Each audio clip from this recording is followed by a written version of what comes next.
I want Hilary Swank in the next Terminator movie so bad. There is nothing in this world that you give me to do to hug a robot. It's because it's so incredible and intricate that it's impossible not to notice. Music's the core of this movie. I was born again to watch this movie. You'll find redeeming things and you'll be thinking about it for a long time afterwards. There was no bone saw. Just John hamming it up over here. 2.5 out of 3 of us recommend it.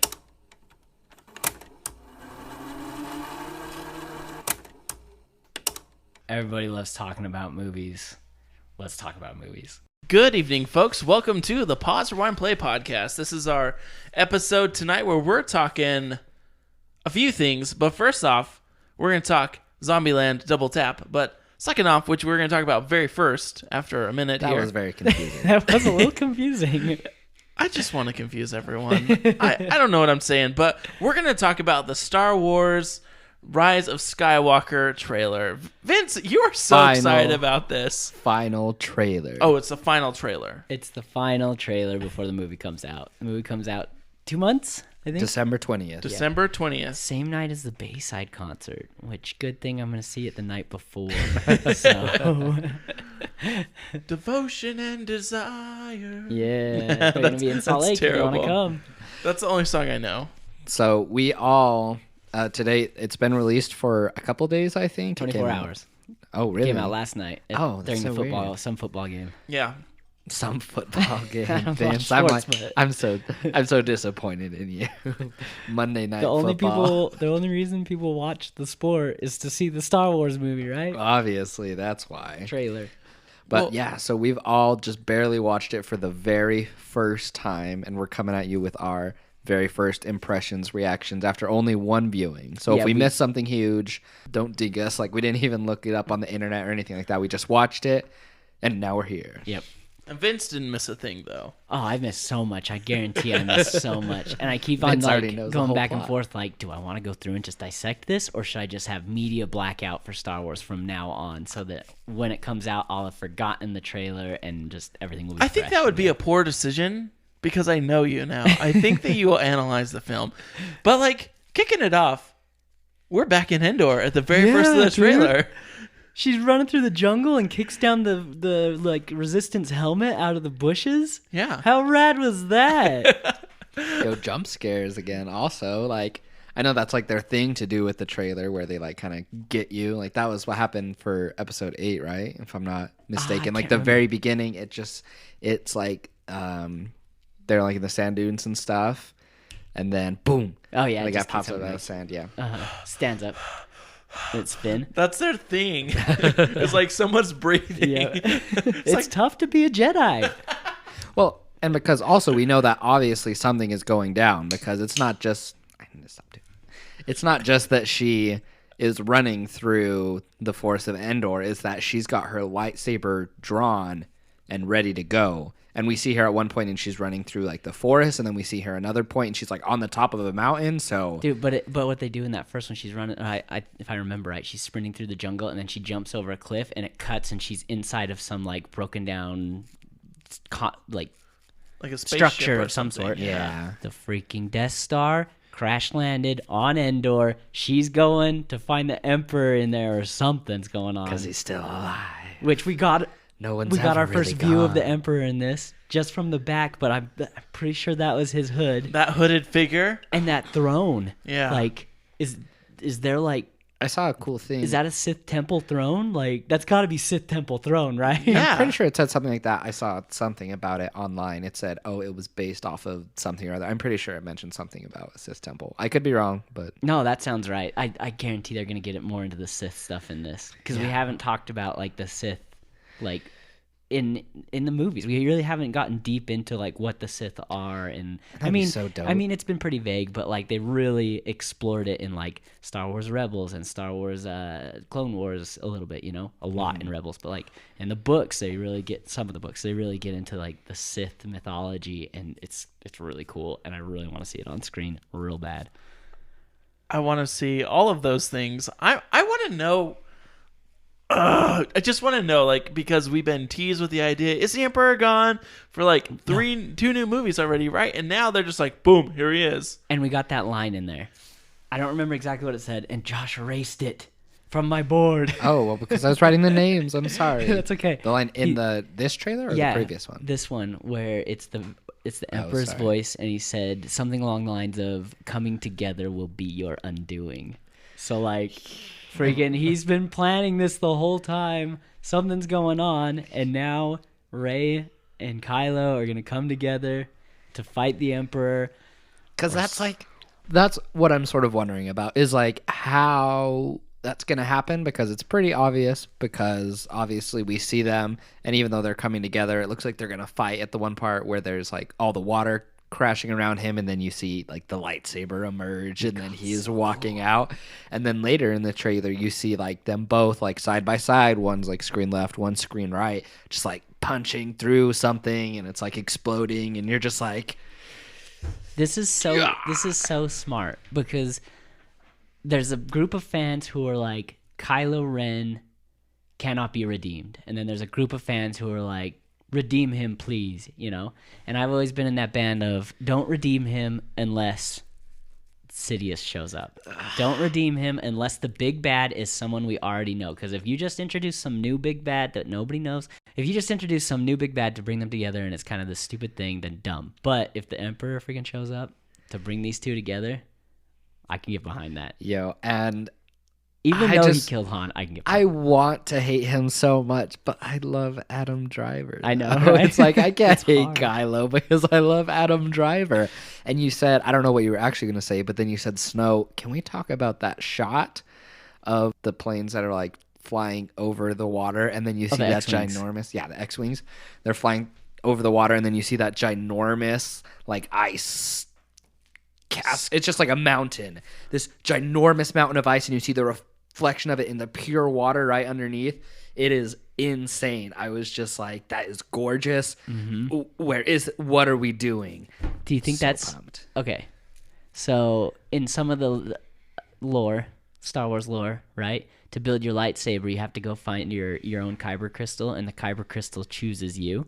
In Star Wars Clone Wars, there's an episode all about this, and they go to an ice palace, and they're being tested like through the Force. Whatever their weakness is, their personality trait that is their weakness, that's what they're most tested on, and they're finding their kyber crystals within the ice.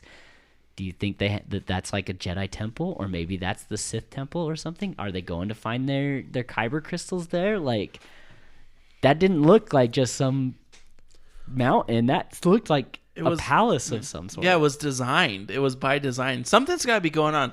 I really like talking about this, like the lore, a little bit more of the Sith, and a little bit more of the combination of, because Ren is currently just running around rogue, essentially, with an idea of, you know, what her vision is based off of what Luke taught her, right? Yeah, Rey. Sorry, who did I say? You said Ren. Sorry. Rey.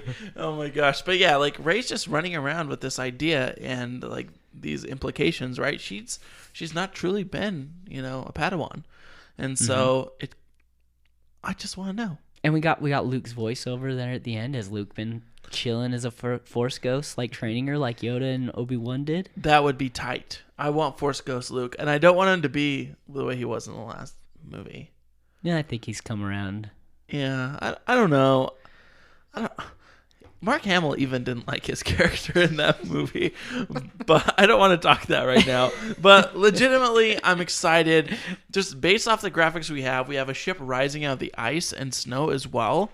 Did you see that? That was tight. There's so much to take in. There's already things that I've forgotten. Yeah, we've been talking about a 3-minute trailer for 8 minutes and 50 seconds. So there's more we could talk about. Yo, can I mention, as like the person who just like loves music and listening to soundtracks in movies, that soundtrack got me so hyped, because it's just the normal like John Williams Star Wars, but it's just elevated to a whole new level, a whole new, like you would expect it to be for the final episode of the Star Wars saga. This soundtrack is at the next level. Those trumpets, everything that was going down, I was like, whoo! It gives you chills. I mean, like, be it like me, the person, to be like watching the final trailer for the last Star Wars and be like, yo, this music though. But it's true, and it's what makes you feel like it's so epic. I'm just blown away. Do you Super think, pumped. based off what we've seen, sorry to interrupt you, do you think that this is going to be like a turned up to 11 film, like kind of like while they're pulling, all shots and going for it? Or do you think that they're going to play it kind of safe? What do you think? I'm curious. I think it's going to be both. I think it's going to be kind of like Return of the Jedi. I think we're going to have this big battle going on, and meanwhile, when this big battle's going on, you're going to have this really personal moment between Kylo and Rey and the Emperor.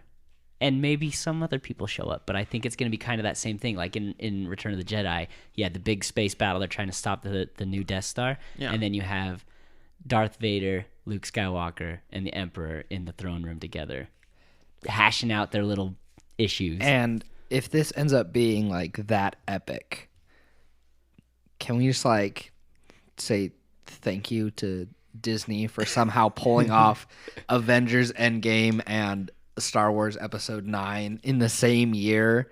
Both like huge, even though, Endgame technically isn't the end for Marvel and everything like that, but for a large portion of years, something like that. And then also Star Wars, like, could you imagine like how awesome that would be? I saw an article that said that this movie has already beaten Avengers Endgame in pre-orders, in pre-ticket sales, in 24 hours. What? Well, because you've got such a wider audience for this. Yeah. Right? It's not just the new kids. It's 3 generations. yeah. It's us, it's our dads, it's our kids, it's everybody loves Star Wars.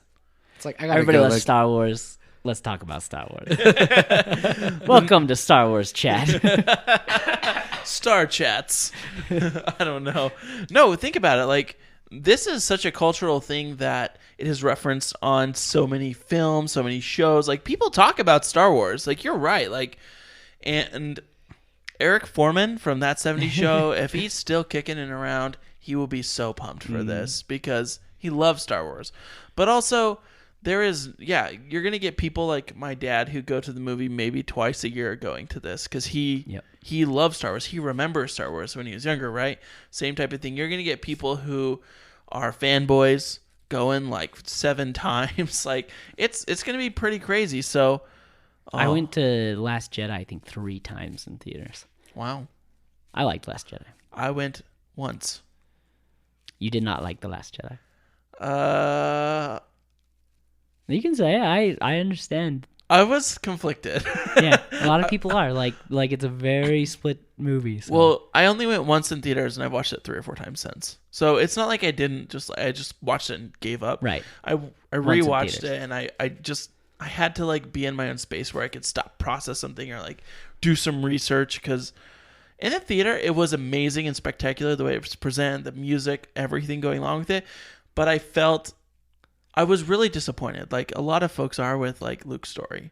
I think that kind of like who goes and becomes a crabby old hermit, right? But like the reason that I think a lot of us are disappointed is because we forgot the space, the time gap essentially between and everything that's happened, and he felt like such a failure, right, in that show, and that's what drove him into seclusion because he'd failed essentially in his eyes.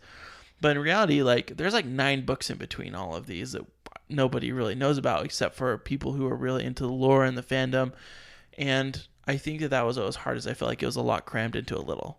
Yeah, you really didn't get to see his progression, which Yeah. a lot of people didn't like, and a lot of people thought that it was, including Mark Hamill, like you said, and they thought it was against Luke's character. Mm-hmm. My argument is a lot can change within a person in 20 years, 30 years, however long it's been. Yeah. So I'm probably not going to be the same person, even though I learn a lesson right now. I probably won't remember that lesson 30 years from now, especially if my nephew tries to kill me and it's my fault. I'm probably going to blame myself, but I won't get into that. My question for you is, do you think that this movie will be able to bring the fan base back together? After all that split between those two, do you think this one will be able to reunite, bring balance to the fans. The universe. I hope so, to be honest with you. I think that there needs to be, because you're right, there are a lot of conflicted fans, and there are a lot of fans who are pretending like some films just don't exist, right? There's a whole trilogy that people pretend don't exist. But this last film, I remember leaving the theater, like myself being slightly conflicted on the movie, and people just being like, F that was the worst thing. Let's just, like, it didn't happen, and stuff like that. And so I think that in reality, I think it will bring back a lot of the fandom together, but I think there will still be those who are sitting on the fence as like, that was a good film, but There's some people you just can't please. Yeah. They just want it a specific way, and if it's not that way, it's not their Star Wars. bingo. I can't say anymore. And if we want to go, I was checking it out on my phone while you guys were talking about it, where you were talking about the ticket pre-sales already out doing Avengers Endgame. I was looking at a couple of our local theaters that have IMAX theaters, and all of the IMAX seats are sold out for opening night, except for like a few on the sides and in the front at like their very last showing at like 2:20 in the morning. No, already? We're over 2 months out. It's guys. been 24 hours. I didn't even think about buying mine yet. I know, and that just shows you how, even if like Insert some that people, beep noise here. Vince, I would love to beep you out sometime. so wow, Oh, that's That's- a bummer. least- I mean, awesome, but I hope they make more showings because I want to see that opening night you gotta watch for him on because IMAX. that's how I looked out on Endgame. Is that at the very last second they threw up another IMAX showing, and I found it and got like perfect seats. So I'm You already have yours super then? pumped. Oh no, sorry. Oh, I was for talking about Endgame. for Endgame. He's talking Endgame. That's here. how I got good seats, was because on opening night I was too late, but then like very last minute Megaplex was like, hey, we're gonna do like another showing at like 12:30 a.m. and I was like, sign me up. I'm in. Well, if it's any later than 1 a.m., I may as well just never go to sleep for 24 hours because I get up at 5 a.m. for work. But that's exciting, though. I'm pumped about this. And I want to watch the trailer again I now. do too. All right, we're pausing the podcast. No, just kidding. We're not just to doing watch that. Sit there and take notes and Then we come back and we'll just do a Analyze 45-minute everything. reaction podcast. I mean, we've already been going for like 15 minutes. 15, 16 minutes. Who knows? And so we'll have to do some future episodes on that, I think. and then in 2 months we can come back here and discuss why C-3PO's got a bunch of wires hanging out of his head. Yes, actually, I want to talk about that because that was the most tender part of the whole thing. He's like, I just want to look at my friends one more time. It's like, I know, and that's the moment where we're all like, "Oh, this is the last time with this this what is it? This everything. this group, like this Yeah. storyline. What Because do you call the saga? saga? There we go. Yeah, This the Star Wars Christmas. sagas are going to be as big as the Viking sagas, if not bigger. Yeah, I went there. Well, because it's being released, even though it ends up being like normal, it's being released on what would be Carrie Fisher's 76th birthday. I don't remember cool. what day. Just it's her birthday. I So have feelings That's about cool. that. She gets a main headline or whatever on the poster too. I heard Really? hers is the first name on there. Well, That's awesome. it is cool. I think Star it's Wars great. is cool. Love Star Wars. Should we talk Zombieland? Double tap now. Or are you still on Star Wars? No, we kick? can talk about I that. I thought you were ready to say something else. He Anyway, thought back to about it. Star He Wars. thought about it. No, guys, let's chat Zombieland Double Tap. And this is a film that I have been super pumped for, looking forward to. Deadpool delayed it allegedly. I don't know if the rumors are true or if anyone's admitted that that's really why, or if it's just rumors. But that's why we waited 10 years for a Zombieland Double Tap. Hey, it's pretty cool. At least it came out like 10 years almost exactly to the day since the first one came out. So I mean, like, that's pretty cool. Yeah, and I wonder if it's that, but also like all of these actors, well, the main actors are now Academy Award winning or nominees. Yeah. So like they're busy. I'll bet you it was real hard finding a time to bring these people together for a price that was reasonable. You know what I mean? Yeah. Oh, Woody. But I'm really happy they did.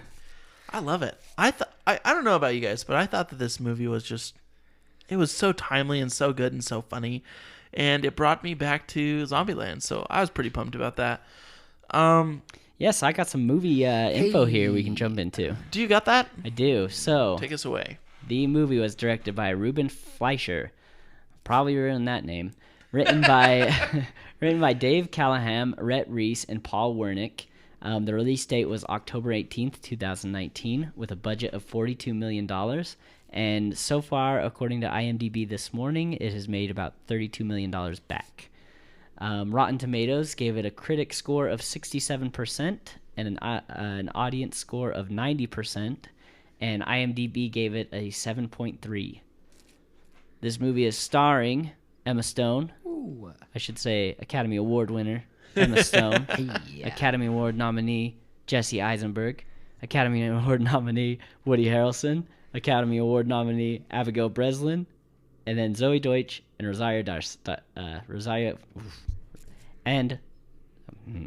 Zoe Deutsch and Rosario Dawson. Talk about an all-star cast, yeah. Right? I mean, that's, I think, if you weren't already around for the first Zombieland, at least those lists of names and who they are now, you were like, whoa, they were all in a movie together before? Like, if you didn't know what Zombieland was before, it's like, hey, these people are in a movie together. I'll have to watch that first one and then Yeah. come back for number 2, I guess. 10 years ago, it was, oh yeah, Woody Harrelson has a new zombie movie with that girl from oh gosh, I just spaced the name of it. Which one? The McLovin movie. Superbad. Yeah. I watched that for the first time this last week. We got home and my wife was just chilling with some friends and they were like, hey, we're going to watch a movie. And I was like, okay, sounds good. And they're like, we're going to watch Superbad. And I was like, I have no clue what that is. And so then they started it and it was... I actually went back and took a shower, and I came out like right at the McLovin part, and I was like, "Oh, it's that movie Now you know who McLovin with Emma is. Stone." I'm like, "Oh, that's really Yeah. cool." But yeah, Speaking of Superbad, if you want to know something funny, someone in the past week or so got arrested using the McLovin I ID. saw that. Really? That's so funny, and Well, it Jonah was- Hill and Seth Rogen love it so much. How did he expect to get away with that? I don't think he actually tried to use it, but he had it in his wallet, not just to be funny. I'm pretty sure he tried to use it probably at bars and stuff. Yeah. And he was pulled over, and a policeman saw it, and he got in Wow. trouble. I bet that works great at bars. Even if he's underage, they look at it and they know it's fake, but they're just like, good for you. Well, because, you I nailed mean- this. Come on in. Dude, that cast just from I'm sorry. It's the same We as gotta Zombieland, right? we gotta talk about Zombieland, but Superbad, great movie. You've got Emma Stone, you've got Jonah Hill in there, dude. Michael You have Cera. Michael Cera, you have Bill Hader in there. Holy Seth cow! Rogen, Dude, that everyone. crew knows how to get stuff done. Anyways, back to Zombieland because I'm super pumped. Yeah, so there was 2 other title considerations for this. I didn't look up casting considerations, but I did find title considerations for this one. Oh, So- I want to know. So the movie Zombieland Double Tap is what they ended up with. They were also considering going with Zombieland 2, or Isn't it Zombieland 2 Double Tap? yeah, they were just gonna have it Zombieland 2, but Oh. they changed their mind. Name. Changed it to Zombieland 2 Double Tap, and then they also considered just simply Zombie World.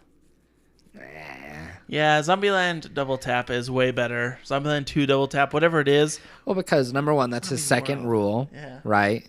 And then also, I mean, it's Zombieland.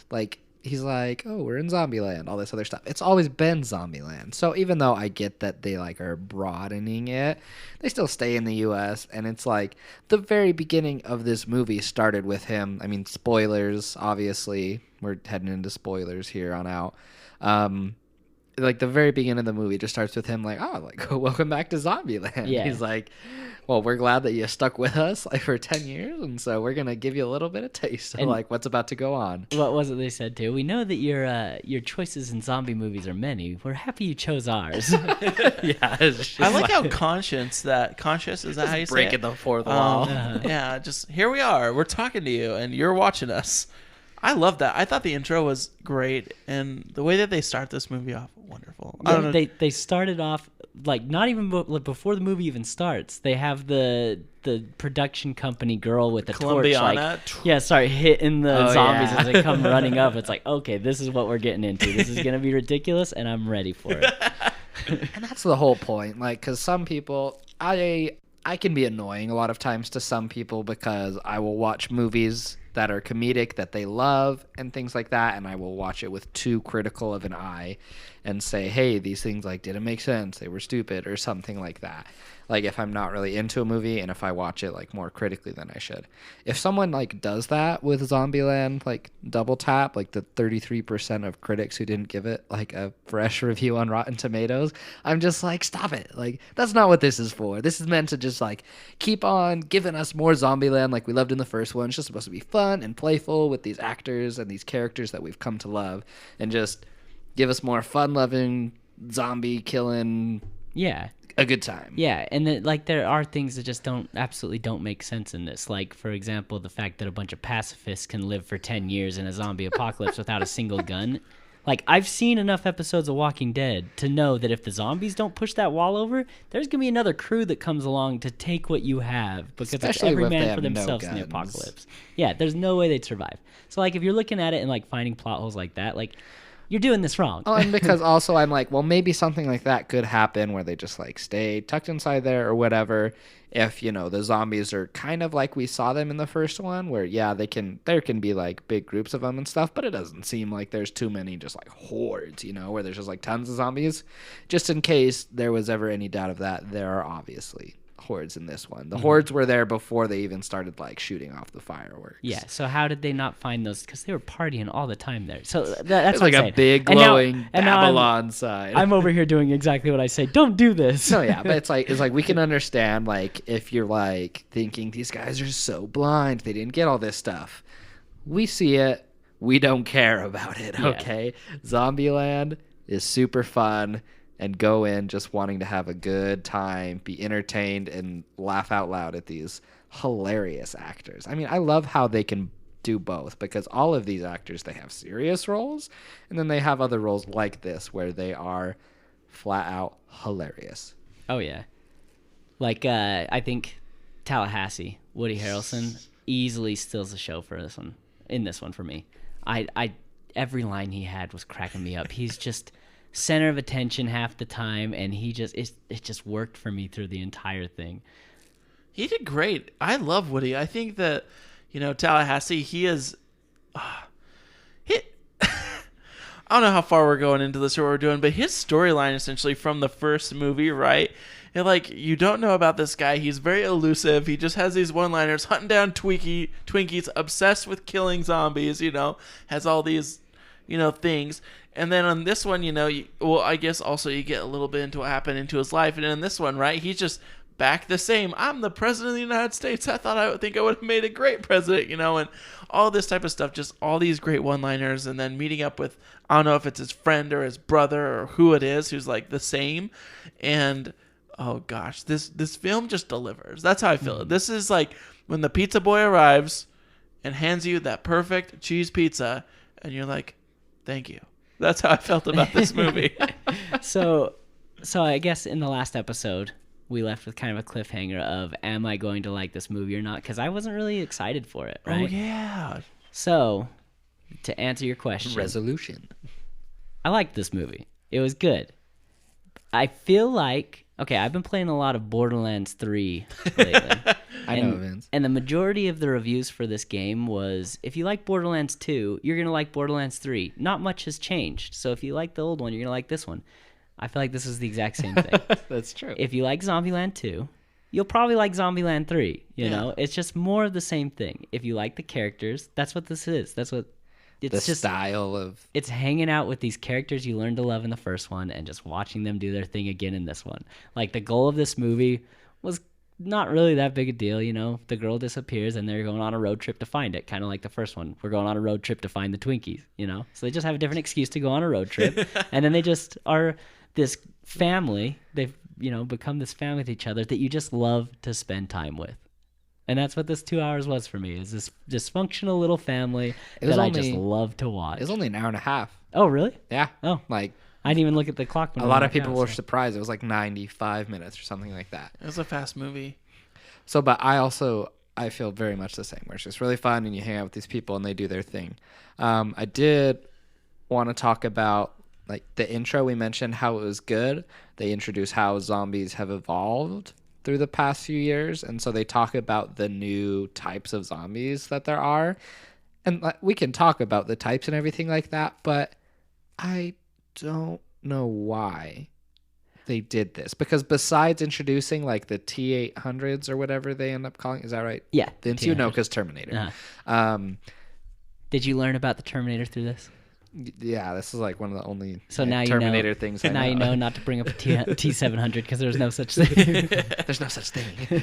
But yeah, so besides like introducing, because they don't even really do that with the T-800s at the beginning, they just talk about like the Hawkings, the Homers, and the other ones, the Ninjas. The Ninjas. And then never use them ever. Yeah. There's like a comedic punchline at the very end where the one zombie goes over like after all the others have gone and they're like, oh, it's a Homer. But besides that, like they don't even like use them. Yeah. The entire movie. But I feel like it matched this narrating the world thing, you know, yeah, where I it's get like it. it's like welcome to Zombieland. Let's show you what's changed. Even though you're not going to use it, it's just kind of like this is kind of what's been going on. Who cares, you know? Yeah, it's fine. I guess like I get that, but then I would say that I would have like at least liked to have seen it. Yeah, a and little more that's my biggest problem is even the T-800 really didn't play a big role. I mean, the T-800 at one point was this unstoppable zombie that took a whole round to bring it down, and then by the end of the movie, they're killing them with shovels and pickaxes and stuff. That was a weird thing, right? So they reference the Homer when they get the RV and they get off this freeway. They reference a Homer, and then we meet the T-800, right? And then we don't really talk about them until we get to Babylon. I think that this kind of like going along with that, kind of like the family sentiment and kind of the way it was built off, it reminds me of like this family is the new Griswold's family, right? Like that's kind of how I felt about it. Like a Griswold lives here, and it's like Tallahassee lives here type thing. And it's just I think that the way they played this was kind of smart, but also it wasn't as, and I say this like, for a zombie movie, I felt the first one was a little bit more revolutionary and kind of it stood out to me. This one was great, and I was glad to have seen it because I love the world and its progression. Like when the lady who wears pink, wherever she's from, the Madison. refrigerator girl, you know, whenever she's talking and kind of whatever she's doing, and she like describes Uber, how like let's get in the car with a stranger where they can have some snacks and all of this, and because they're in that world, right, where it's still like 2008 or 2009. They like, this is ridiculous. This really couldn't happen, you know? Like, you're dumb. Yeah, and it's like, that's so clever, though. And it's the world we live in. It makes tons of sense. But the world they live in, nope, doesn't make any sense at all. So, yeah, like, it's kind of clever to see it because, sure, it's been 10 years, but the 10 years of difference in progression, development of society, they don't have that. And that was the world that we were differentiating in. Yeah. Because maybe it was okay to have more plot holes back in the movies back then. I don't know. Well, it's cool because like she is like the 2009 Valley Girl, you know, and she's like so ditzy and like airheaded, but then all of a sudden she has this revolutionary idea while they're in their road trip. That's Uber. Like she just That is literally lays a out $1 billion Uber. idea. And they're like, that's a stupid idea. If you get in a car with a stranger, you're going to get raped and killed. And it's like, well, maybe there's a point system that if you don't get raped and killed, you know? You can give them some points. Like, let's be real, guys. Like, Madison was the hugest ditz. I thought she was super funny. Like, some people might disagree with me, and like, whenever you're bringing in new characters, you run risks of people liking them or not liking them, and the way that they mesh with the new characters, especially with the whole relationship between Columba and Wichita running into a speed bump, and then her, you know, making that an extremely large speed bump with what happens. I thought that she was hilarious. I mean, just like so many times, like things that she would say, especially with her and, you know, Woody Harrelson, Tallahassee playing off each other with him just being like, what the heck, would just be so funny. I think one of my favorite things she said was like, she's like, guys, like, come on, I'm really good at surviving. Like, I am literally alive. Yeah. And then my favorite was how they still, they kept true to the original with when they talked about the rules and stuff, that they would show it in a natural way in like the environment around them.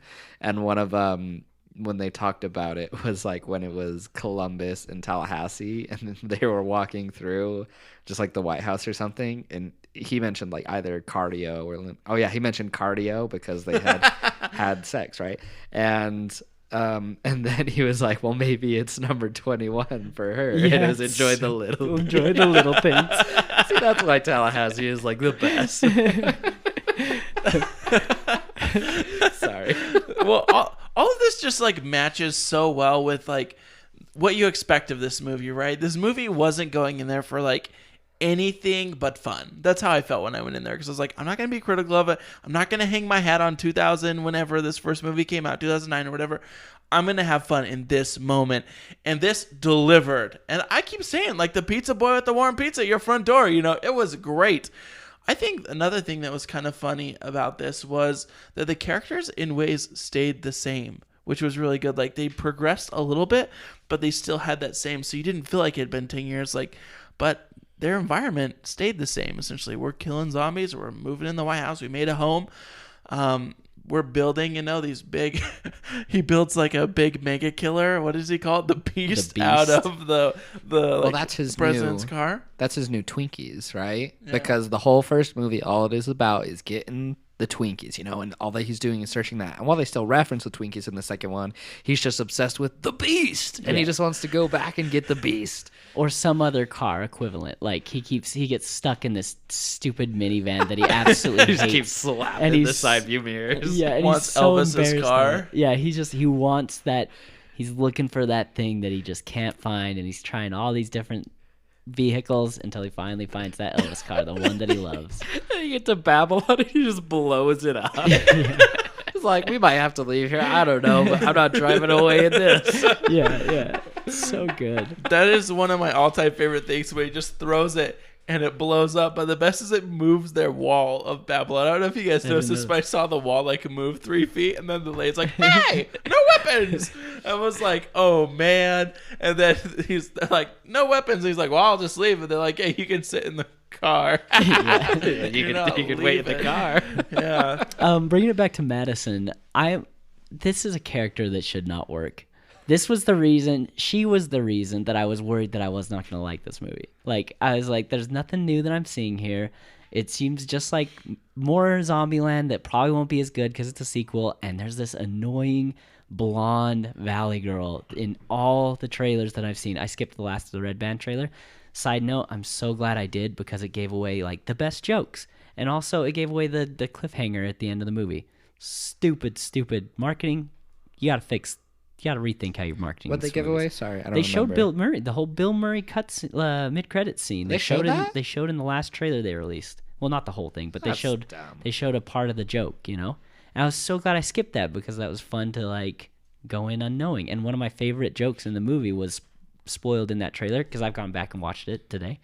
And one of those jokes was spoiled in the trailer that wouldn't have been the same for me if I had seen it in the trailer, So this is why I was scared about watching the Star Wars trailer today. They don't got no jokes in the Star Wars trailer, so you're all good. And I only watched the first trailer for this. That's it. Yeah. Because I didn't want anything to get spoiled. They have a tendency to do that. Mm-hmm. And that's exactly what they did for this in the Red Band one. Anyway, bringing it back, Madison's character, I thought I was going to get so annoyed with her, and I didn't think she was going to be funny. She turned out to be a delight. She was so funny in everything that she did. Just the way that she talked, the way that she interacted, the way that she made the other characters think or say, like her playing off of Emma Stone's character. Her playing off of Wichita. So her playing off of Wichita was just like so funny, where she would say something so ditzy, and Wichita would just be like, "Oh, I love her," or like just like adorable. Yeah, she is adorable. Just turning to Columbus and being like, "Really? Like this is the chick you decided to rebound from me with." I'm gone for less than a month, and this is what you pick up. I just love, because like she was living for like 10 years, and like was it like a pinkberry freezer? Pinkberry freezer. makes no sense. Just in the mall where there are zombies. It's not like there's not zombies in there. She's like, it's cool. I've got my mace. It's like, what? And she uses it. That was funny. No. Yeah, we talk about like bad things and good things interchangeably because it's like all good. It's just funny. yeah. She's like a funny character to add too because just there's no way she would have survived. Yo, like, I feel like that about a lot of these characters. I was so surprised when they killed her, and then it was like, oh, they didn't kill her. Like she was just had her peanut allergy, which I was glad that they brought her back for the end. But I was pretty surprised. I was like, oh, like she really is just gonna be like a 20 minutes and then she's out part of the movie, and they're just gonna like recycle through these characters. Yeah, which I I do with the rest. I think was a smart thing. Was like they knew not to use her too much. They used her just the right amount to the point where there's like, we got to write her out for the next half hour or so of the movie, and then we can bring her back in.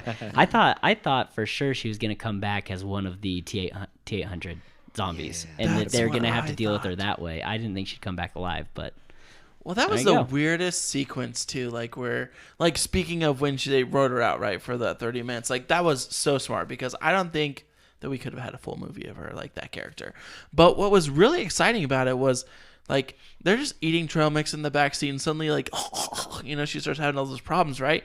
And so he takes her out in the woods, and I don't know if it's because he has romantic interest in her still at this time or what, but he just shoots the gun above her head. That Wichita says, if you love them, you have to shoot them in the face so they don't come back and try to eat you.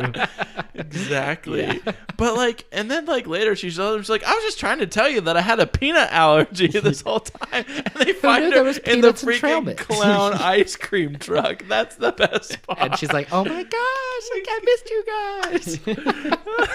Like she didn't even like care that they almost killed her or left her to die in the forest. She's just like back like, yay, I'm not alone again. Well, and like, what's funny is you thought, right, she's going to come back as one of those T-800s or whatever, right? I thought that she was going to come back as like a transforming zombie where they could turn it on, turn it off type thing. That's what I was expecting. More upgraded zombies. Yeah, I was like, she's the next evolution. I told my wife that. I leaned over, she's like, she's going to be able to transform. And Allie's like, no. And I'm glad that she didn't. But I was like, man, that would have been fun. And then moving forward with the film, and then we take the trip down to where they believe Little Rock has wandered off to, down to Graceland. I was surprised with how little Rock was in this. She kind of like runs off and does her own thing, and it's kind of the rest of the family kind of doing their own stuff trying to get to her. I was surprised they didn't keep the family together. Kind of disappointed in some way, but I mean, they probably just like had to pick some sort of inciting incident, and this is what they decided. Like, right. I mean, like they at least like showed her with Berkeley and stuff a little bit, but I was just kind of surprised because the whole thing was about them, in the first one, it was like them being like coming together and becoming a family and like sticking together. And then the first thing they do in this one is separate again, leaving the note that says, I'm bad at writing notes. I'm just like, okay, I thought we learned this in the last one that they were going to be friends, but okay, I'm fine. You're still the same people from the last one. It's been 10 years. Well, yeah. I thought they set that up really well that she just wanted to go and be with people of her own age. Yeah. And by doing so, right, there's like times in your life, right, where you cut yourself out of a picture. And in this, the movie is on the family or the idea of this family, and you can't show someone who you don't know what they're doing, and so the focus was on the three remaining. And for a minute there, I was focusing only on the two, right? And so kind of as they get everyone back together, it kind of shows them more, but her disappearance really led them to like, we're going to take this minivan, the beast, this monster truck, whatever we can find to get to Graceland. And it makes sense for Little Rock to react that way too. Since she was 12 years old running around with her sister, she's learned if something's not going your way, leave a note and leave. And so the one time that that Wichita finally says no to her, she takes she takes what she learned from her whole life, and she left a note and left. She did exactly what she was taught to do all her life. So it makes sense why she left. I just kind of missed her with the family. Well, yeah, because there's like the thing that wedges all of them apart, like individually, right? Between Columbus and Wichita, the whole marriage proposal, where even though they've been together for like 10 years, she's like, nah, I'm not into that. Even though he has like the huge like hope diamond. And then for for Little Rock, it's not just that she wants to see people her own age. It is that, but then also like Woody Harrelson's being like the super crazy overprotective dad for her and everything like that. And like even though they have a crazy like a super cute like relationship, like a father-daughter relationship, even though they're not like biologically related, it's like really cute, but she just feels too like. Well, and then if you remember from the first one, like that was Tallahassee's whole storyline is he lost his kid, and so this is his new like adopted kid. Of course, he's gonna have this like super strong attachment to her, probably overbearing attachment to her. Exactly, and so like it wedges them apart, and then when she says no to her sister, that wedges them apart, and so Wichita's like, well, my only option is really to go back and to get them, and we got to go find her, even though she comes back under the facade of it just being her to get weapons and go out again. Yeah. Can we talk about a really funny moment? Like, so Yes. Columbus proposes to Wichita, right? And they're just laying in the Lincoln bedroom that's allegedly haunted. Which with the sticky notes. And the best is, yeah, they got to stick sticky notes over Abe's eyes. You know, he just stares at us. It's really creepy, you know? But what's super funny is he's reading The Walking Dead, right? And he's like, this isn't probable. This can't happen. He's like, this is a bull crap. Yeah. So I've read a bunch of the Walking Dead comics. Yeah. We have 3 volumes of the series that are like as big as your fist thick, you know? Like they're big volumes. I've read like 2 of them. My wife loves them. She's read them all. Like, yeah, it's a comic. Yeah, it's more fantasy. But compared to this, it is so realistic. Compared to Zombieland, like this is much more likely to be what happens than what we see in Zombieland, this carnival ride of an apocalypse, you know?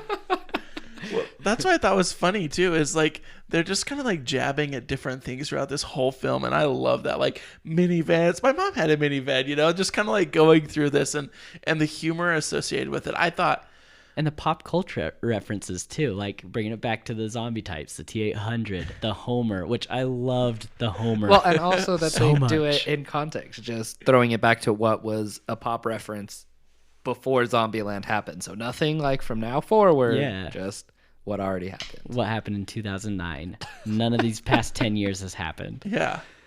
Even down to the catchphrase, the nut up or shut up catchphrase. That's very catchphrase. 2009. Oh my heck, that was my favorite joke in the movie. I talked about it earlier being ruined in the trailer because like Tallahassee makes like he says the line like let's nut up or shut up, and then his little doppelganger. No. So Tallahassee makes the reference. He's like, nut up or shut up. And then the doppelganger that he has that's standing behind him is like, that's a very 2009 thing to say. And then Emma Stone like turns around and has this really dorky laugh. That's like, it's very this like charming Emma Stone laugh. And it was that moment that I was just like, yep, this is why I fell in love with her in the first place. I love her. She's just so dorky and beautiful and awesome, and I love her. Well, we have like these moments where they meet all of their doppelgangers and everything. Yeah, let's talk about that whole where scene. we It meet was really well done. Albuquerque and Flagstaff and Nevada, who ends up being Reno. And so we meet all of them like sort of one by one. At first, when they go to Graceland, they meet Nevada because she's just chilling there, and then Flagstaff and Albuquerque get back later. I really liked sort of like the quick, you know, comedy of, oh, like there's like doppelgangers for everyone and they all look the same and sort of do the same things. I think they kind of took it too far though. Just like the whole scene where they are talking about the rules and commandments next to each other. Like while they did it cleverly, like we talked about with the rules like popping up like around the world and then like falling on the floor and stuff like that. It was like a little too long for me. But it was still really funny to see Jesse Eisenberg and the Verizon guy looking at each other. Thomas Middleditch. Yeah. He's a Silicon Valley Verizon guy. You guy. need to watch Silicon Valley. Yeah, I was gonna say he's Karen. not. I didn't know him from Verizon. I knew him from Silicon Valley. Josh, want to argue this statement. I thought that scene was perfect. I didn't think it was too long because it matched his character. Right? Takes true. a They'd long be geeking time. out. He's like a sloth to me, right? He takes a long, or an ant. He takes a long time to say something and get something over. And having the two characters, if I had 2 hands right now, you'd see me just laying them out like back to back to back to back. But literally, it would be like they're just laying it out, and they're reciprocating. Is that the right thing? Reciprocating. Reciprocating. They're just doing the same thing. that each other would do, and they're kind of like, oh, you have that far down, I have it up higher, and they're just going back and forth in these little quips, and it matches the character. And then when they sit down for drinks, right, and they like shots, they both like throw it over their shoulder, like, oh, good. And also they're like, oh, I heard something like with an umbrella, like make it two. Yeah. And then when they go out to fight the zombies and Jesse Eisenberg turns to, Columbus turns to Wichita. He's like, he's so cool. Like they're just like nerding out. They just love each other. Yeah. Like, okay, man. I love it when they come back in and he's like, oh, I got a new tattoo. You got bit. You know, you got a new tattoo. He's like, yeah, you got bit there, sir. He's like, you got bit 3 times. You know, just like the two would quit back and forth. You got a tattoo of an imprint of zombies' teeth? Yeah. Which brings me to my my question for you guys. What is your ZKOTF? Your My zombie ZKOTF. kill of the film. Ooh. I think the most clever one was the one that ended up being the ZKOTC, which was like the zombie kill of the century, where they were smart and they did the bull run at the end of the movie. I think it was a great climax. Uh-huh. So if I think like smart and like cool like that, like I think like that one would have to take the cake, and there's a reason that it ended up being like ZKOTC. But even though like I love everything they do the whole time, I was laughing out loud so hard when the guy had the car jack up against the leaning tower of Pisa and killed the zombie. It dropped the whole building on him. Hello, I'm a like- tourist here with my family. He's just there with a freaking car jack on the side of the leaning tower of Pisa. How long would that take to set up? And then he starts going off in Italian or whatever language he has. That's so funny. That would probably be mine just because it was the most hilarious to me. There are definitely ones that were more like super bad A and everything, but that one was my favorite. It made me laugh the most. I think the monster truck was my favorite. Like when she shows up, Nevada shows up with the monster truck and she jumps over, saves Start them doing all. donuts. Start doing donuts. Just monster trucking it up. I love a good monster truck rally, and this fit that void. It's like Michael with wrestling. It's me with monster trucks, because I think those things are sweet. And like I thought that they were really good at portraying the way that the monster truck actually moved. And they're like, oh yeah, you got to be careful. These things tip over. And like if she's going around, it's questionable whether or not. But then they jump over, they do the flip, and then like flip over, and that was great. I think that was my favorite. Like all the other ones were funny, they were clever, but this one was just like what I envisioned. Like if I'm going out, I'm going to go get the beast myself or create something, and it's a zombie thing, I'm just going to try to run over as many zombies as possible and just kind of rally until it's gone. Uh-huh. That would be me. Okay, I've got 2 shout outs, and then I've got my favorite one. Okay. My first shout out is, it's not my favorite kill, but it's just really cool, like really well done. We were just talking about the scene at the Elvis Hotel or whatever it is, where the 2 doppelgangers get bit and infected, and they start chasing them around in the scene. Yeah. Nobody dies in that one except for the 2 zombies. Oh well, so yeah, I guess the 2 zombies die.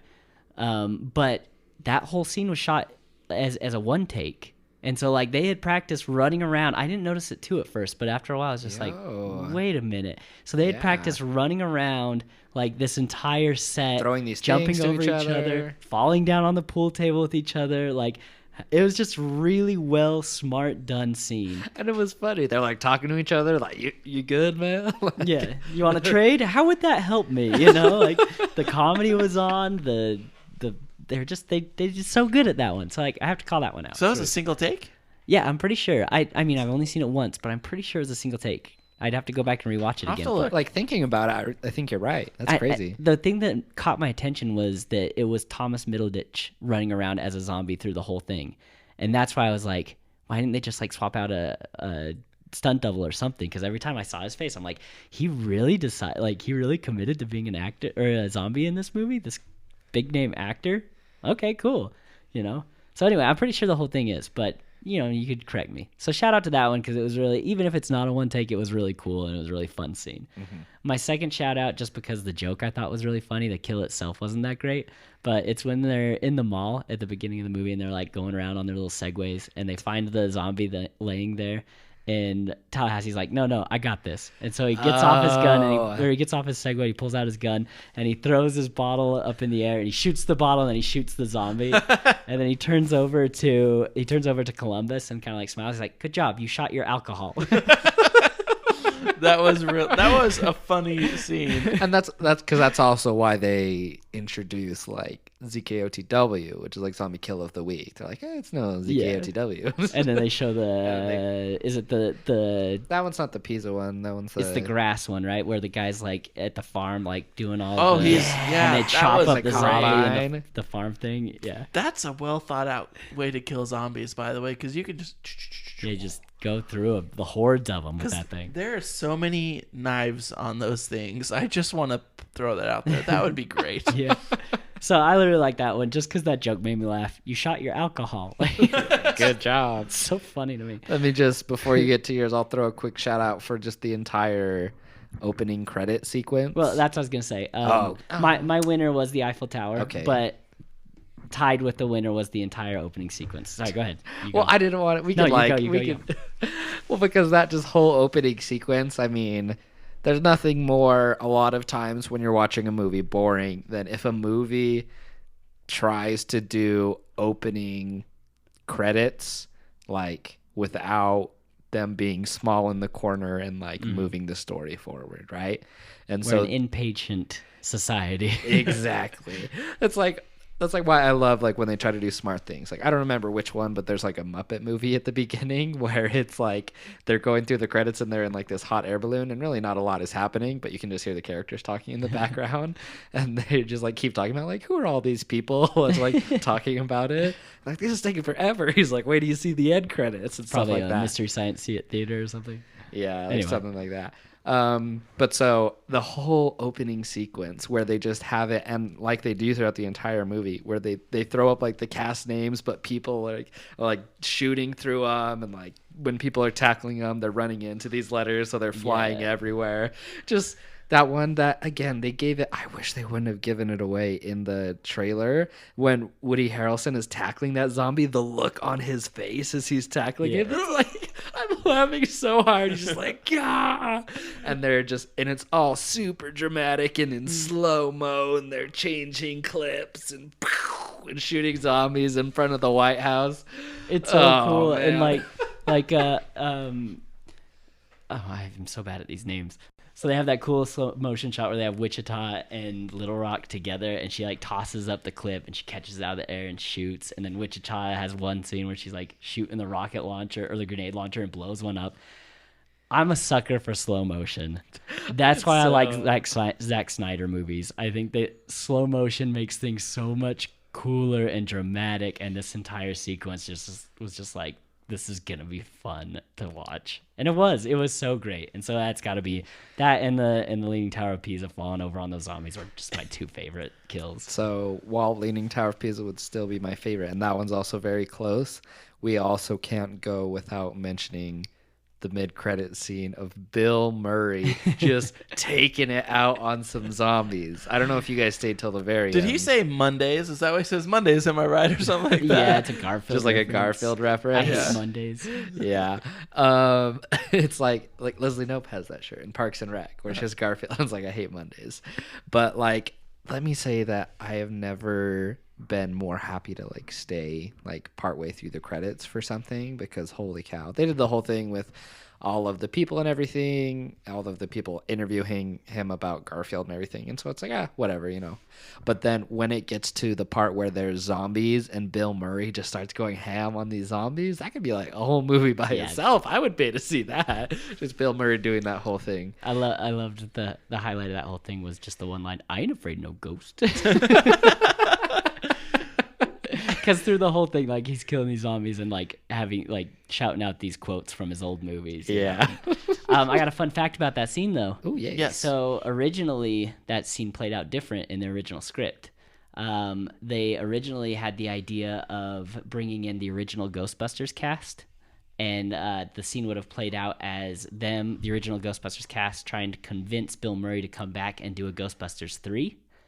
but it was written so long ago, and one of the original Ghostbusters has since passed, so that it wouldn't have worked out that way. So they're going to have him out on a golf course trying to convince them, and then the original Ghostbusters would have been infected and started vomiting and turned into the zombies. So it would have been Bill Murray killing the old Ghostbusters, Dan Aykroyd and everybody, you know.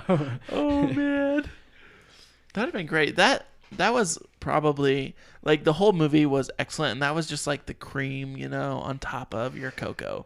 It was excellent, and it was funny. I like how what's his name? He pulled out like a razor phone to take a selfie. He's like, "Let's take a selfie," and he has it like up there. They like, blah, blah, blah, blah, and I'm pretty sure, and I could be wrong, but was one of those the guy that was interviewing him? I'm spacing the name of the guy right now, but I'm pretty sure he was patient or Ground Zero. Like he was the first zombie, and that's where it all like started. I'm thinking was so. During the Garfield interview with Bill Murray. That's how the zombie apocalypse will start, everyone. I don't know. Yeah, I was thinking so, the same thing. I don't remember exactly what happened, but I'm pretty sure like that's what happened. Is that because he left and he was puking and everything, and then after they finish their interview, they go out and zombies are everywhere. Yeah. So, you know. So I do have my nitpicks on this movie, though. Definitely. That being, I did not like the entire end of the movie. I know, Casey, you said you loved the monster truck killing and everything. As soon as they got to Babylon and got inside Babylon from then on, I was just like, I'm You not didn't like into the this bull anymore. run? I didn't The bull like run was Babylon cool. Like that I liked the much. idea of the bull run. That worked, but like it just started to get unbelievable to me. And that's, I know it shouldn't say that. And it just started getting generic zombie kills and the whole T-800 not being like really strong or anything.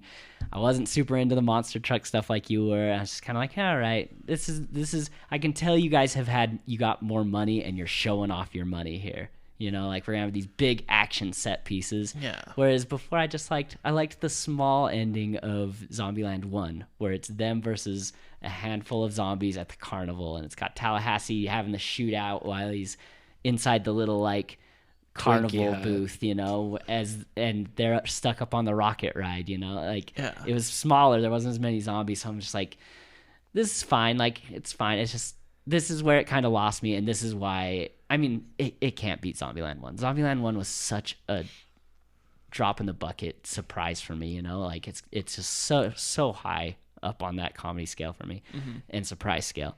This movie is great. I loved every minute of it. But that's, if I'm going to nitpick, it's just like, once they get to Babylon on, I'm just like, all right, I can skip through the rest of this. I can agree with you to an extent. I hated Babylon. I thought that was so dumb. Like we said earlier, for practicality wise, this wouldn't have happened. It doesn't exist, right? Like there is no pacifist colony unless like literally, I don't know. They just You guys are just like, it's all stupid because the pacifists wouldn't survive. well, no, that's not I'm why. not it saying was that. just I'm kind of trying like to- lame. Like, oh, we're gonna go to this colony. It's gonna be great. And Babylon is what's her Becky calls it. We made it to Babylon. But what I agree with you that they tried to spend some money and they showed off that. I expected more out of the T-800s. And I wanted more out of the T-800s. And if this had not been a comedy, I would have been a little bit more critical of that. But because it was just designed to entertain my dumb mind, I can accept what it did. But I will agree with you. There was some things where I was like, meh. But like the bull run, like, I'll be honest with you, I expected Tallahassee to die at that part. Like when the zombies like, I was getting pretty emotional. and Get kind of worried. yeah, I was worried about it. And I want, in a way, like the I don't know what you call it, the wicked man in me wanted that to happen. Like, I hate to say it, like, I wanted them to have to put someone down.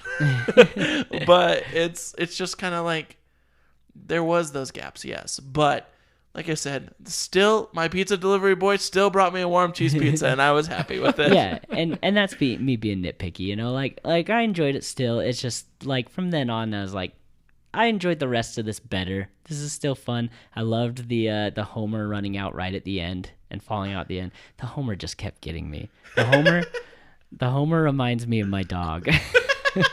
I have a golden retriever who loves to chase butterflies.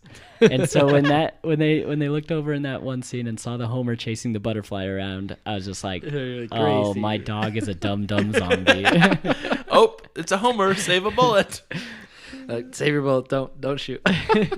But and I don't want to bring this I don't want to end this podcast on a downer note. Like, this movie was funny. It was great. Like, did I need more Zombieland? Probably not. But I really enjoyed being there, and I'm glad that I don't feel like I would have missed out on anything if it didn't come out. But seeing it, I laughed through the whole thing. I had a smile on my face through the whole thing. I really enjoyed it. And if they come out with another one, I'd really like to watch the next one. But do I feel like I need another one? Not really. Yeah. And if I do, it's gonna be like you said, it's gonna be like coming home to the family again. And I love to watch these characters together. I love to watch these actors who you can tell are really good friends together and just playing off each other and killing zombies in a fun way. You don't see fun zombie movies ever. And zombies, that serious zombie thing has just been driven into the ground where, me at least, I'm so tired of dramatic zombie movies. I used to be like the zombie guy, back in the day. And now I'm just like, zombies are boring. And somehow Zombieland keeps coming back and doing a fresh, fun spin on the zombie apocalypse and making the apocalypse fun. Like, that, they literally make the apocalypse fun.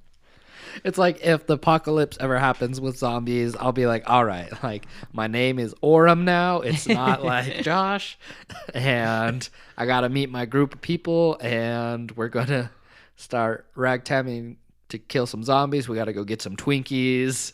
We're going to make this happen Zombieland style, because it's the only way that I'm going to survive, and it's the only way I'm going to have fun anymore in life. I would hoard all the Asian markets. I'm not going to lie to you guys. Best snacks. Delicious food. So here's a question, though. Mm-hmm. If there was an apocalypse, where would you hide? Where would you go? Oh, I'm going down to my parents' house. Yeah, you'd be in a pretty... I would do the same thing. I'm not going to lie. My mother has lots of food preparation, like emergency preparedness kits, and my father is a hunter down in rural central Utah, and so he's got plenty of survival gear. I think head down there would be pretty good for a while. Hide up in those mountains. I would do the exact same thing, actually. Like, I know of 2 cabins. I'm like, nobody would know where these were, and it would be excellent. And there's not nearly as many people down there, so you don't have the giant crowds. Yeah. As long as it didn't infect the food. That was my thing. There were no dogs in this, and they didn't have to talk about it like I Am Legend. Which, sorry, I had to bring that up. That's a really dark thing. But what about you, Josh? Where would you go hide? Vernal? I would just tag along with you. Let's be real. I'd be like, yo, Casey, we hitting up Gunnison, right? Yeah. Because let's be real. Well, I'd be like, here or there, because it's got different things. We all know that there's too many people. And I mean, like, we don't even live in a really big city, like, or area up here in Utah County or Salt Lake County or anything like that. But it's just, there's still too many people that you'd be watching. I mean, even though you'd always be watching your back, that you'd be watching your back like constantly, and there'd be people everywhere. There would be a lot of looters. A decent amount of people. And so probably just honestly, I'd hit you up, Casey, and be like, let's go. I would go, and I would steal the biggest truck I could find. I would go mount a snow removal blade on the front, and we would just have a good time. So if you're in like Tallahassee, he has these locations that he wants to go to. He wants to go out and find Elvis's house. Yes. He wants to find Twinkies. If you had one, and then they ended up living in the White House. If there was one location or one place you would want to visit, now that you are can do whatever you want, is there anywhere in the world that you'd like go to because you can? I've got a couple. Number one, I would probably go and hike Angel's Landing without a lot of people there, because I haven't been able to do that for a long time. Mm-hmm. So that would be nice. Depending on like what time of year day 0 was. So like there might be like a million zombies just chilling up on Angel's Landing. Who knows? I mean, like over time with how stupid zombies are over that one section of the cliff, they'd probably all fall off. So you'd probably be pretty good. Unless you got some Hawkins. Yeah, it's true. And they're like towing the line there. But then after that, honestly, I would probably super love to go and just like live in Levi's Stadium, which is my football team's football stadium. I would go live there. They've got these suites there, right? That are like, it's not just like a suite to go and watch the game. You can go and it's like a super nice hotel that you can like sleep there like the night before a game, and then just like unlock and like open your door and you're like there for the football game, you know? So I would like go and chill and live there, and it's like right like by the coast and everything. There might be like a ton of people there. I mentioned before where it's like you don't want to be where there's a lot of It's in people. San Francisco, right? It's in Santa Clara, so Yeah. just like those zombies like coming down from San Francisco and everything, there'd probably be a ton of people, but I mean, we're talking about like dream scenarios. That's what Right. I'd do. There'd be a ton of people in Washington D.C. and they managed to make it. So Yeah. I would become a sailor. I would start sailing. That's what I would do. I would start sailing and just going to places. I think that would be fun. Just get on a boat. It would be like the Last Man on Earth thing where probably everyone would think I was obsessed or like Yes. freaked out by like the thing. I'd come on land with my suit on or something. No, I wouldn't be that crazy. I'd probably just look like a bum and a hippie, but then you could fish all the time as long as the fish were safe. Like you can deal with the heat and you can go up north up to the colder waters like the Bering Sea, which you probably will die in. But you could go a variety of places and be fine. What about you, Vince? Where'd you go? I don't know anywhere specific, but I can relate to what these guys did in this movie so much, like going and finding the most rare things in the world, you know, like one of the presents that Wichita gives to Columbus is a first edition Lord of the Rings novel. You signed it. And she opens it up and signs the inside, and he's just like, you can tell he's so dead inside, you know. he's like trying to be be so nice. And he's like, oh, like, Yeah. you know, his heart is like dying. He's like, no. But that would be me. I'd just be like, I'm a collector. I am a hoarder to a point, you know. I think I would just go find these things that I love and visit these places that I love, because apparently it's not too hard to get around. I mean, they've learned their lessons in this, but like you said, they cleared out Washington D.C. So in this world, you can kind of do what you want. I mean, the zombies. The best is when he wraps a present up with Taft. He's like, Yeah, he's our fattest president. There's still more of that tapestry left if you need it. Yeah. And then later you see where he's cut out of the tapestry. I'm sorry, I had to bring that up. No, that it's was so good. funny. But yeah, I would do the same thing. I think they're just living, like they're making the best out of a situation. And once you get to the point where you can disconnect that these zombies used to be people and that they're never going to be people again, and to have fun with this world, you're going to have a lot of fun with this world. I mean, Tallahassee just straight up loves killing zombies. That is his thing, is to get the zombie kill of the year. And if I'm living in a post-apocalyptic world that's never going to be fixed, like, you got to find love in the little things, like they say. And I think I'd be right there. Like, I think me and Tallahassee could have a lot of fun together. Trying to get the. Just finding your favorite car you want to drive around and killing zombies and traveling the world. I've got the zombie kill of the year and how I would do it. Let's hear it. I would lead the zombies north to Canada, to the cold and frigid areas. But beforehand, I would build a giant wall, like an ice wall from Game of Thrones. And How would you do that, though? well, I Sorry, have we're the just whole talking- year not to do anything. Money doesn't exist anymore. What else do you think I'd be doing? I would do it with I'd get some loaders and stuff, but then I would build like a dragon prop, and as they came through, I would burn them all, so they'd be like White Walkers getting burned by the dragons in Casey's Game of just like Thrones. recreating Game of Thrones for his zombie kill of the year. I support this because there was a dude in this movie that dropped the Leaning Tower of Pisa They are in on Italy. a zombie. Like, if that guy can do that, you can build your dragon wall. I am Master and Commander. I could do that. That would be great. Guys, as much fun as I'm having talking about this, what are we going to say before we close things out? What do you think? Anything else? I gotta say, I'm loving Tallahassee's new catchphrase. What was it again? His "Nut Up or Shut Up" was 2009, so his new catchphrase is "Let's kick some dicks." Let's kick some dick. And then I love it because she was like, just because it rhymes doesn't mean it's a good catchphrase. And Clump's like, well, I like when it rhymes. Yes, let's kick some dicks. That's such a great line. Excellent. I don't know, man. As much fun as we've had talking about it and laughing about it tonight, that's how I was during the movie. Yeah. It was just fun. It made me laugh the entire time. There was things about it, obviously, that weren't super good and that they could have done better. I definitely had, my little qualms or whatever with the movie, but it was so fun, and it just played off the spirit of the first one, introducing some new characters that just were in there just enough to make us laugh, and I loved it. I agree with you guys where I think the first one was better, but I'd still I enjoy this movie so much. I give it 1 out of 1 thumbs. Ooh, a perfect score. I will give it 2 out of 2 thumbs.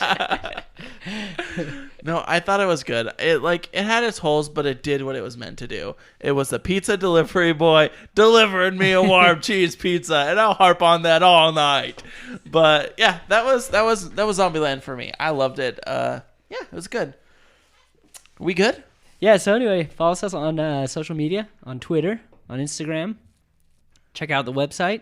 And join us next time to talk about a Halloween movie. In fact, the movie is called Halloween. The new one, right? Yeah. 2018. Let's do we're doing the 2018. Yeah, with wrinkly Jamie Lee Curtis. 2017. It's 2018. 2018. That was last year. 2018. Yeah, because the next one comes out 2020. Yeah. Oh yeah, because it was spaced 2 years. She's so old. She's so beautiful. You will hear us talk about that so much because both Casey and I are like, Jamie Lee Curtis is too old. And Vince almost like crushes as hard on her as he does with Emma Stone. So There's 2 older women that I love. Jamie Lee Curtis and Linda Hamilton.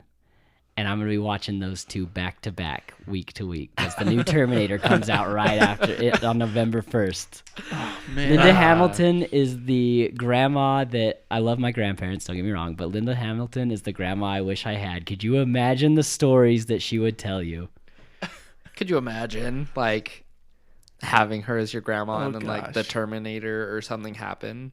Like with whatever's gonna happen in Dark Fate with the new like movie that you get to go out with her and she's just like kicking trash, taking names, you know, that would be super dope. But I do have a little bit of a crush on Jamie Lee Curtis. Vince likes She's a great the older. old girls. She's a pretty older lady. So Is this awkward? And there we are at the end of this podcast tonight. Thank you for tuning in and listening to us talk about Zombieland 2 Double Tap and listen to Vince talking about older women that he has crushes on. Thanks so much for tuning in. Also, let us know what you thought about the Star Wars trailer. I didn't bring that up yet, but because it was so good, I'm so hyped. December 20th, get here soon, but tune in with us next time on the Pause Rewind Play podcast.